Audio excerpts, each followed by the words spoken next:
Olá, eu converso hoje com mais um escritor aqui de Jacareí. Eu converso com Alisson Silva. Muito obrigado pela sua presença, por ter aceitado o nosso convite. Eu que agradeço, fico muito honrado em estar aqui. Obrigado pela oportunidade. Para a gente começar nossa conversa, antes da gente falar sobre literatura, né, o seu livro, eu queria falar um pouco sobre a sua trajetória.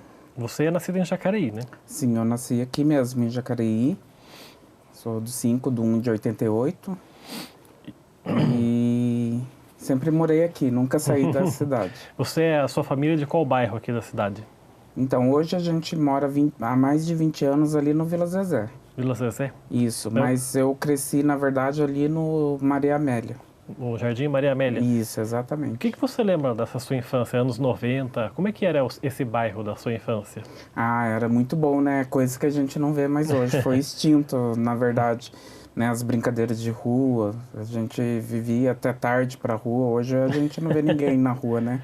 Mas era muito bom. As brincadeiras, jogar taco, pega-pega, esconde-esconde. Todas essas brincadeiras eram muito boas. Os seus pais, eles são de Jacareí também? A minha mãe é de Lorena. O meu Lorena. pai é de Jacareí. E você tem irmãos? Tem 3 irmãos. Com você, 4. É, comigo são 4. E que tipo de educação que seus pais deram para vocês 4? Você falou das brincadeiras na rua, mais liberdade ou assim de cobrar a escola? Como é que era essa? Não, sim. A minha mãe me ensinou a ler desde pequeno. Ah, é? Na verdade, eu aprendi a ler com ela, porque na escola eu era meio peralta. Aí, no caso, ela pegava ali, a gente ficava até tarde, ela fazia eu fazer as lições, ela fazia um serviço de casa. Às vezes eu até dormia na mesa, mas ela fazia. Eu fazia a lição da escola, ensinava eu a ler, e aí, na verdade, eu aprendi a ler com ela. Mas ela fez isso só com você ou com os irmãos também? Com eles também. Também? Ela era bem... Foi uma mulher bem... E ela também, assim, sempre lia pra gente. Ela tinha uma caixa de gibis da Turma da Mônica, tudo. Meu pai trazia livro da fábrica, que tinha a biblioteca lá na Henkel. Não sei se você lembra da Henkel. Então, no caso, às vezes, trazia, né, aqueles clássicos, Peter Pan, Branca de Neve. E ela sempre lia pra gente. Às vezes até acabava a força, que era mais comum antigamente.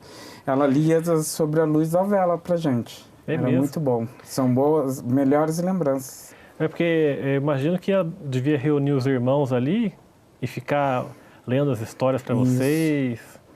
Porque no começo a gente tinha, assim, era mais pobre, né, na verdade. Aí, então a gente dormia tudo no mesmo quarto. Meu pai, minha mãe, eu e meus irmãos. Então a gente ficava ali. Essa era a nossa diversão na época, né? Não tinha nem celular ainda. Fora as brincadeiras da rua que você Sim. falou aí, né?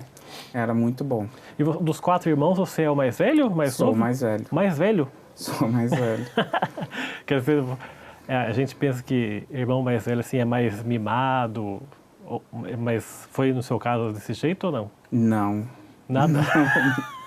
Na verdade, eu acredito que o mais novo que foi. A diferença entre você e o mais novo é de quantos anos? Ele é de 96, 94. 6 anos de diferença. 6 anos. E você começa a se interessar, eu imagino, então, por literatura com a sua mãe lendo para vocês ali? Na verdade, foi na escola, né? Quando eu estudava ali no Maria Helena, no Bela Vista. Aí, assim, teve uma atividade que era fazer poesia, tudo mais, tal, onde a professora pegou e gostou. Nisso eu tinha, o quê? Menos de 13 anos ainda. Aí eu comecei a ler mais poesias, né, naquela época. E depois ali eu fui me envolvendo cada vez mais, sabe, me aprofundando, comecei a escrever do meu jeito, não sabia se estava certo, se estava errado, se era poesia, se não era. E com o tempo fui me aprofundando cada vez mais, mas foi ali que começou. Sempre depois ali sempre destacou, sabe, nas escolas que eu estudei, que eu passei pelo Deli Gaspar, depois o Dorotóvio, depois terminei no Sene, né, que eu fiz o EJA. E aí eu acabei terminando ali. Ali também aconteceu isso. Teve uma atividade sobre poesia. O professor gostou tanto que ele levou até a minha poesia para o diretor. Então, aí eu vi, então eu acho que é isso mesmo. O caminho certo. Essa com 13 anos que você falou da escola, você lembra o tema? Não. Não lembra nada? Não lembro. Eu tinha tudo anotado nos cadernos, tudo. Eu sempre deixei. Na verdade, eu tenho alguns guardados ainda, mas este eu não lembro. Mas nessa época de 13 anos, que a professora começa ali a puxar, a perguntar para os alunos de poesia, você já lia poesia ou você embarcou nessa, fez sozinho? Então, eu embarquei nessa. Eu comecei a ler mais, procurar mais. Li outros livros também, né, de contos, de histórias, tudo. E aí eu peguei gosto pela leitura. Foi onde também que eu me aprofundei bastante. Porque eu lia com o dicionário do lado. Né? Porque naquela época não tinha também o Google pra gente poder... E tem certas poesias que tem que estar com o dicionário. Tinha as palavras difíceis ali, eu ficava curioso. E foi onde que eu aprendi muito do meu vocabulário hoje que eu tenho. Foi assim que eu aprendi, com o dicionário do lado. Eu ia pesquisar a palavra, anotava ela. E que tipo de poesias? Quais autores que você começou a ler nesse seu início aí?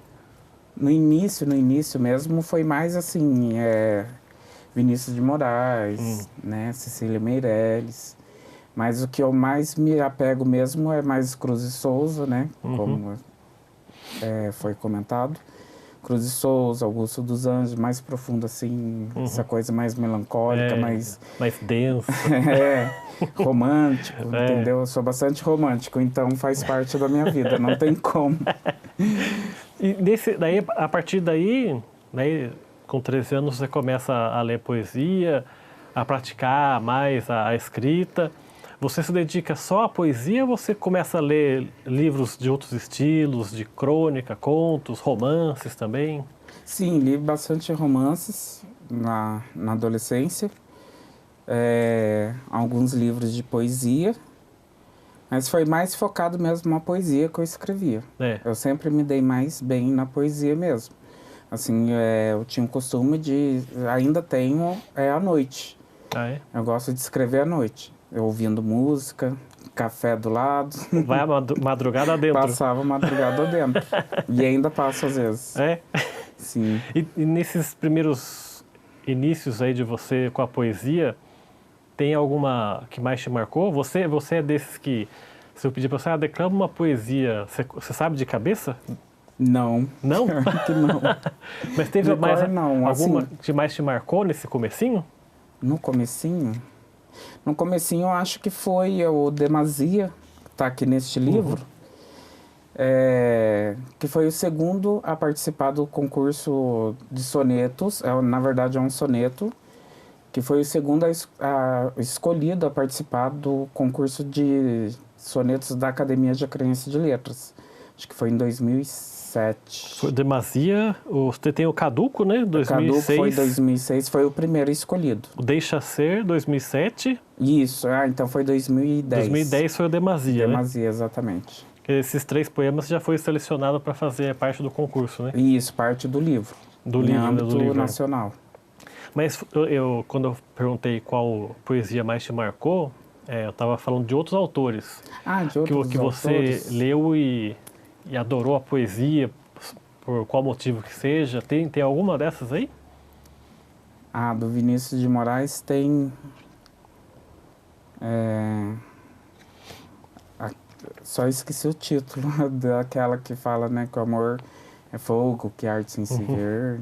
Essas poesias me marcaram mais. Também aquela que fala do adeus, né, o soneto também dele. Mas eu não lembro de... não vou falar para você agora declamar aqui, porque Sim. O Vinícius de Moraes era um que combinava poesia com composição musical, né? Sim, bastante, é muito legal. E a partir daí, então, você começa a se dedicar mais à poesia e começa a fazer os seus próprios poemas. Sim. Por exemplo, o Caduco, de 2006. Fala pra gente um pouco dessa ideia, do objetivo. Como é que você construiu esse poema? Então, estava sendo o primeiro concurso da Academia de Acadência de Letras de sonetos. Aí, no caso, eu peguei, né, eu falei, vou ter que escrever. E, na verdade, ela foi o primeiro soneto que eu escrevi, em forma livre mesmo, não tá em decassílabo, nem alexandrino. Uhum. Aí, no caso, eu escrevi mais outros dois, só que eu gostei mais dos outros dois. E o Caduco foi escolhido para participar Você mandou do os livro. três? Os três. Tendo a preferência com os outros dois que não foram Com escolhidos. os outros dois que não foram E escolhidos. eles escolheram Escolheram que eu achei que não ia. Entrou no livro.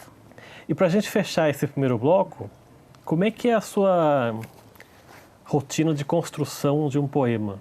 Porque eu sei que como você falou aí, tem o decassílabo, tem o alexandrino, são fórmulas diferentes. Sim. E a construção de um poema, eu imagino que não sai de uma hora para outra, né? Não. Você tem que pensar bem a palavra, que vai servir certa ali. Sim, às vezes vem o tema na mente, de repente vem o tema, ou de repente também vem do nada, a poesia já inteira. Aí eu só pego, às vezes eu tô deitado já para dormir, aí vem na cabeça e se eu não levantar e passar pro papel, eu não consigo dormir, entendeu? É bem assim. Às vezes andando, caminhando, né? Que eu gosto de caminhar também, ando bastante. Sempre acontece também alguma. Daí eu já passo pro celular, às vezes falo por áudio, depois eu anoto. Mas é bem interessante como acontece as coisas. E quando vem, sai para você de uma vez? Ou teve poesia sua que você ficou ali meses para construir? Olha, na verdade, é bem difícil ficar meses, viu? Sempre sai mais rápido, assim. Mas já passei noites numa só, entendeu? Para concluir. Porque às vezes o difícil, às vezes, é o concluir.